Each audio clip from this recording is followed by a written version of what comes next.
So guys, जैसा कि हमने पिछले एपिसोड में देखा कि आउचेन सन एंड मून रियलमी के लोगों के बीच की नफरत खत्म करना चाहता था, जिससे उसने खुद को एक इविल गॉड की तरह शो किया और उन सभी पर दबाव डालना स्टार्ट कर दिया, जिससे सभी उससे जान बचाने के लिए भाग रहे थे। और अब नेचर और नाइट एल्फ ने भी हाथ मिला लिया था और उन दोनों ने हाउचेन पर हमला करना स्टार्ट कर दिया। हाउचेन इससे खुश था कि दोनों ट्राइब्स हाथ हो गए हैं और उनके बीच की नफरत खत्म हो गई। वो खुद को उनके हाथों मिटा देना चाहता था, पर आओ का ये प्लान भी बेकार रहा, क्योंकि सीड और डिस्ट्रक्शन प्रकट हो गया जो इस दुनिया को खत्म कर देना चाहता था।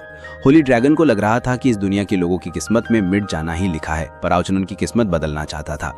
इसीलिए वो अपनी पूरी पावर से सभी को प्रोटेक्ट करने लग गया था। सभी इससे इमोशनल हो गए थे और उन्हें एहसास हुआ कि आउचेन शुरू से ही उन्हें बचाने की कोशिश कर रहा था, पर वो ही उसे गला समझ रहे थे। इसीलिए अब उन सभी ने अपनी पावर को आउचेन के अंदर ट्रांसफर करना स्टार्ट कर दिया, जिससे हाउ ने उस सीड डिस्ट्रक्शन को नष्ट कर दिया था। सभी इससे खुश हुए और हाउचेन को अपना गॉड मानने लग गए थे। हाउचेन ने भी पहले क्रिएशन ट्रायल को पार कर लिया था और उसे बोनस के तौर पर L1 हार्ट मिला, जिससे हाउचेन इटर्नल हार्ट को ठीक कर सकता था। हाउचेन को अब इटर्निटी ट्रायल को पास करना था, जिससे इटर्निटी रियल में आ चुका होता है। वो जगह उसे काफी अजीब लग रही थी। वो बोला कि क्या ये वाकई वही जगह है जहां मेरा दूसरा ट्रायल होने वाला है। एंजल ऑफ इटर्निटी बोलती है कि काफी सालों बाद कोई यहाँ ट्रायल के लिए आया है। मैं देखना चाहती हूँ कि तुम आखिर कितने काबिल हो। तुम सैकड़ों सालों में पहले ऐसे इंसान हो जिसने पहले क्रिएशन ट्रायल को पूरा किया और मेरे इस इटर्नल रियल में प्रवेश किया। हाउचेन को याद आता है कि मुझे इस ट्रायल में इटर्नल रिंग को प्राप्त करना है, इसलिए इस इटर्नल रियल में ही वो रिंग मौजूद होनी चाहिए। लेकिन आखिर मुझे इस लड़की से क्यों लड़ना है, जबकि इसकी पावर तो 9 लेवल के 3rd स्टेज पर ही है, जो पावर हाउचेन के ही समान थी। एंजल ऑफ इटर्निटी बोलती है कि मेरा ट्रायल काफी ज्यादा सिंपल है। मेरा ट्रायल क्रिएशन ट्रायल के जितना कॉम्प्लेक्स नहीं होगा। तुम्हें बस मुझे हराना होगा और तुम्हें वो इटर्नल रिंग मिल जाएगी और तुम दूसरे ट्रायल को भी पार कर लोगे। यहाँ हाउचेन मुस्कुराते हुए कहता है कि तुम्हें हराना तो काफी आसान होगा, तुम्हारी रैंक बिल्कुल मेरे समान ही है। हम दोनों ही 9 लेवल के 3rd स्टेज पर हैं। और वो एक तेज स्लैश से उस पर अटैक करता है, पर एंजल ऑफ इटर्निटी स्लैश से आसानी से बच गई और वो अपने इटर्नल फ्रॉस्ट को एक्टिवेट करके कई सारी आई शार्ट बना लेती है, जिससे वो हाउचेन पर हमला करने लगी। पर हाउचेन उस आई शार्ट को नष्ट करने लगा और बोला कि मुझे ड्राइव काफी ज्यादा सिंपल लग रहा है। और अब वो तेजी से उन शार्ट से बचते हुए ऊपर की तरफ बढ़ने लगा। जब वो उस एंजल ऑफ इटर्निटी के करीब पहुंचा तो वो अपनी एक स्लैश से उस पर वार करता है, पर एंजल ऑफ इटर्निटी बच जाती है और कहती है कि तुम इतने ज्यादा गंभीर मत बनो, मुझे तुम्हारे मूड को हल्का करने के लिए अपने म्यूजिक का इस्तेमाल करना होगा। और अपने इटर्नल मूवमेंट के फर्स्ट चैप्टर को एक्टिवेट कर लेती है, जिससे उस पूरे प्लेटफॉर्म पर म्यूजिक नोट्स क्रिएट होने लगे। इस फर्स्ट चैप्टर का नाम एशियंट प्रिल्यूड होता है।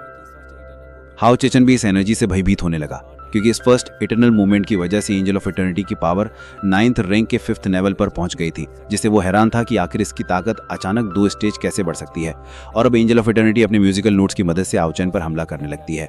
हाउचेन उन हमलों से बच रहा था। वो उसे कहती है कि अभी तक तो मैंने तुम्हें अपनी पूरी पावर भी नहीं दिखाई और तुम अभी से डर रहे हो। अब वो अपनी एयरलेस ट्री को एक्टिवेट कर देती है, जिससे वो म्यूजिक नोट्स लगातार हाउचेन पर हमला कर रहे थे। हाउचेन बचता हुआ आगे बढ़ रहा था, पर ये हमले काफी तेज थे, जिससे एक तेज विस्फोट हुआ। पर हाउचेन इन सभी हमलों से बचता हुआ बाहर निकल गया और एंजल ऑफ इटर्निटी पर हमला करने की कोशिश की, पर वो बच जाती है। हाउचेन इस बात को लेकर परेशान था कि आखिर इसने ऐसा क्या किया होगा जो अचानक इसकी पावर में 2 स्टार की वृद्धि हो गई। वो लगातार हमले करने की कोशिश करता है, पर वो एंजल ऑफ इटर्निटी हर एक हमले से बच रही थी। हाउचेन सोच रहा था कि क्या इसकी पावर के बढ़ने का रीजन ये म्यूजिक हो सकता है। हर बार ये म्यूजिक चेंज होता है तो इसकी ताकत बढ़ती जाती है और वो उस पर क्लोज कॉम्बैट अटैक करने लग गया था। पर वो बोलती है कि अपने वर्तमान हमलों के साथ तुम मुझे कभी भी हरा नहीं सकते, और उसके चेस्ट पर एक म्यूजिक नोट से हमला करके उसे जमीन पर फेंक देती है। इससे चारों तरफ धुआं धुआं हो जाता है। एंजल ऑफ इटर्निटी को लगता है कि वो घायल होकर हार गया, पर जब धुआं साफ होता है तो वो हैरान हो गई। हाउचेन वहां नहीं था। वो हर तरफ देखती है पर उसे वो नजर नहीं आता। हाउचेन उसके करीब बढ़ रहा था। वो वक्त रहते उस पर अपनी आई शार्ट पावर से हमला कर देती है। हाउचेन इस शार्ट हमलों से बचने लगता है। इसके साथ ही वो 9 ड्रैगन स्टॉर्म टेक्निक को भी एक्टिवेट कर रहा था, जिससे वो पूरा प्लेटफॉर्म ड्रैगन सील में बदल जाता है और तेज गोल्डन एनर्जी के साथ लाइट ड्रैगन बाहर आ जाता है, जो अब एंजल ऑफ इटर्निटी पर हमला करने के लिए बढ़ रहा था। पर वो बिल्कुल भी डरी हुई नहीं होती। वो मुस्कुराते हुए इस ड्रैगन पर एक पावरफुल अटैक करती है। हाउचेन के लिए एक चाल थी। वो तेजी से एंजल ऑफ इटर्निटी पर सोर से हमला करने की कोशिश की, पर उससे पहले से इसका अंदाजा हो गया था। यस, उसका एक क्लोन था जो अब वहां से गायब हो जाता है, जिससे हाउचेन अपनी ड्रैगन से टकराने वाला था, पर वो बाल बाल बच जाता है। एंजल ऑफ इटर्निटी कहती कि तुम मुझसे टकराने से काफी करीब थे, तुमने लगभग मुझे पकड़ ही लिया था। दरअसल वो हाउचेन को चरा रही थी, इसीलिए अब हाउचेन कहता है कि तुम्हें अब मेरे इस पावरफुल मुंह का स्वाद चखना चाहिए, और वो डिवाइन लाइट डोमेन को एक्टिवेट कर लेता है, जिससे गोल्डन एनर्जी के साथ वो पूरा आसमान भी बदल गया और हाउचेन का गोल्डन ड्रैगन बाहर आ जाता है, जिससे हाउचेन की पावर में काफी वृद्धि हो गई थी। उसकी पावर भी 9th लेवल के 5th स्टेज पेटिशनर के बराबर पहुंच गई। एंजल ऑफ एटर्निटी परेशान होती है कि आखिर ये अपने डोमेन की मदद से 9th रैंक की 5th लेवल पर कैसे पहुंच सकता है, आखिर इसके पास किस तरह का डोमेन है। और वो एक पावरफुल मिट्योर बॉल को क्रिएट कर लेती है जो हेवन फाइलिंग मिट्योर टेक्निक थी, जिससे वो आउचन पर हमला कर देती है। आउचन अपने तेज स्लज से उस मिट्योर पर हमला करता है। दोनों पावरफुल टेक्निक के टकराने से एक तेज स्फोट होता है, पर हाउचन का स्लेज बिखर गया और वो हेवन मिट्योर तेजी से उसकी तरफ बढ़ रहा था। हाउचन सोचता है कि वक्त आ गया है कि मुझे इससे अपनी असली क्षमता दिखानी होगी, और वो sun and moon divine shield को बाहर निकाल लेता है, जिससे उसका गॉड प्रोटेक्शन एक्टिवेट हो जाता है। एंजल ऑफ एटर्निटी के हाव भाव बदल गए, वो परेशान नजर आने लगी और कहती है कि ये divine snail of sun and moon का सीक्रेट शील्ड है। उस होली ड्रैगन ने तुम्हें वो सीक्रेट स्टोन दे दिया। इस शील्ड ने उस मिट्योर को रोक दिया था। आउचिन भी से कहते हैं कि मेरी ये डिवाइन स्नेल शील्ड एक पावरफुल रेयर ऑब्जेक्ट है, और वो इसके फ्लॉलेस रिवर्सल टेक्निक को एक्टिवेट कर लेता है, जिससे वो शील्ड उस मिट्योर को निगल लेती है, और अब एक तेज एनर्जी के साथ वो हेवन बर्निंग मिट्योर वापस ले क्रिएट हो गया था। आउचिन कहता है कि तुम्हारे हमले को वापस तुम पर ही आजमाने का वक्त आ गया है, और वो हेवन बर्निंग मिट्योर को उस पर ही छोड़ देता है। एंजल ऑफ एटर्निटी परेशान हुई इस हमले को रोकने लगती है, पर रोक नहीं पाती और काफी दूर एक फ्लोटिंग आइलैंड से जा टकराती है। हाउचन से चैन की सांस लेता है, पर एंजल ऑफ एटर्निटी ने हार नहीं मानी थी।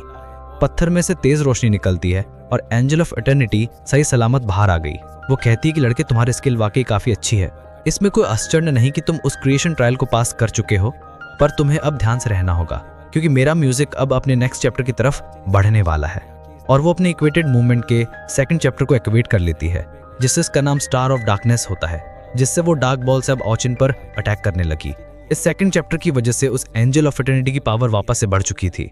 वो 9th लेवल के 7th स्टेज पर पहुंच गई होती है। हाउचिन इससे परेशान हो गया कि इसने 2 और स्टेज की वृद्धि की, पर कोई भी बिना दर्द से और बैकलिश के बिना इतनी जल्दी अपनी पावर को बढ़ा नहीं सकता। इससे साफ जाहिर होता है कि ये सारी पावर इसकी नहीं है और ये किसी दूसरे सोर्स से इस एनर्जी को ले रही है। वो इन सभी डार्कनेस बॉल से बचता जा रहा था। एंजल ऑफ एटर्निटी बोलती है कि लड़के, क्या तुम्हें मेरा म्यूजिक पसंद आया, और क्या तुम अभी भी लगातार मुझसे लड़ते रहना चाहते हो? और वो अपने विंग्स फैलाकर उस पूरे प्लेटफॉर्म को ही नष्ट कर देती है, जिससे आउचिन भी नीचे गिर गया, पर वो उन प्लेटफॉर्म के टूटते टुकड़ों से ऊपर आ रहा था। वो बोलती कि मैं अब 9th रैंक के 7th स्टेज पर पहुंच चुकी हूँ, तुम मुझसे जीत नहीं सकते, इसलिए हार मान लो भाई, तुम्हारे लिए बेहतर होगा। और वो कई सारी जॉइंट डार्कनेस बॉल से उस पर हमला करती है। उसे लग रहा था कि अब आउचिन उसे हरा नहीं सकता, आउचिन को कुछ भी करके उस पर जीत पानी थी। वो उन डार्कनेस बॉल से बच जाता है और सोचता है कि मैं इसे ऐसे ही लगातार अपनी पावर को बढ़ाने नहीं दे सकता, मुझे इसे जल्दी से खत्म करना होगा। और वो ऊपर की तरफ उसके पास बढ़ रहा था, पर वो जानता था कि इसका भी कोई फायदा नहीं होगा, क्योंकि वो उसके क्लोज कॉम्बैट अटैक से हमेशा बच जाया करती थी। वो sun and moon divine shield को बाहर निकाल लेता है, जिससे वो डार्कनेस बॉल को रोकने लग जाता है। उसे याद आता है कि उसे क्रिएशन ट्रायल के दौरान उन लोगों की पावर से जो एलिमेंटल हार्ट मिला था, जिसे येटिंग हार्ट भी कहा जाता है, उससे मैं येटिंग की बॉडी को रीबिल्ड कर सकता हूँ। पर यह प्रोसेस इतनी आसान नहीं होने वाली थी। इस एलिमेंटल हार्ट के साथ आउचिन को एक पावरफुल एनर्जी की जरूरत थी, ताकि वो उसे फाउंडेशन के रूप में यूज करके येटिंग की बॉडी का निर्माण कर सके। और अभी एंजल ऑफ एटर्निटी की पावर से इतनी ज्यादा एनर्जी निकल रही थी कि आउचिन उसका इस्तेमाल कर सकता था। इसलिए उसने येटिंग को जिंदा करने के लिए वक्त चुना, क्योंकि येटिंग की वजह से आउचिन की पावर बढ़ जाएगी। इसलिए वो एलिमेंटल हार्ट को बाहर निकाल देता है और उसकी एनर्जी को येटिंग के अंदर ट्रांसफर करने लगता है। और एंजल ऑफ एटर्निटी के लगातार हमलों की एनर्जी से भी येटिंग की बॉडी शेप ले रही थी। येटिंग की बॉडी अब फिजिकल फॉर्म लेने लग गई थी। एंजल ऑफ एटर्निटी को भी इसका एहसास हो गया। वो बोलती कि तुम एक बदमाश हो जो मेरे हमले का अपने फायदे के लिए इस्तेमाल कर रहे हो, पर मैं तुम्हारा प्लान बर्बाद कर दूंगी। और वो उस पर और ज्यादा फियर्स अटैक करने लगी, जिससे सन एंड मून स्नेल शील्ड भी इन हमलों को ज्यादा देर तक रोक नहीं पाती, जिससे आउचिन उस एलिमेंटल हार्ट को जल्दी से येटिंग की बॉडी में मिलाने लगता है। कुछ ही देर में लगातार हमलों से वो sun and moon god snail shield टूट जाती है, पर येटिंग की फिजिकल बॉडी भी पूरी तरीके से कंप्लीट हो चुकी थी। आउचिन उसे कहते हैं कि अब तुम्हें जागना होगा। तभी येटिंग भी आंखें खोल लेती है और कहती कि कोई भी मेरे होते हुए मास्टर को नुकसान नहीं पहुंचा सकता, और वो एक शील्ड के साथ उन हमलों को रोक लेती है। और अभी एलिमेंटल हार्ट की बची हुई एनर्जी के साथ वो इवॉल्व हो जाती है। उसने एक शारीरिक रूप ले लिया था।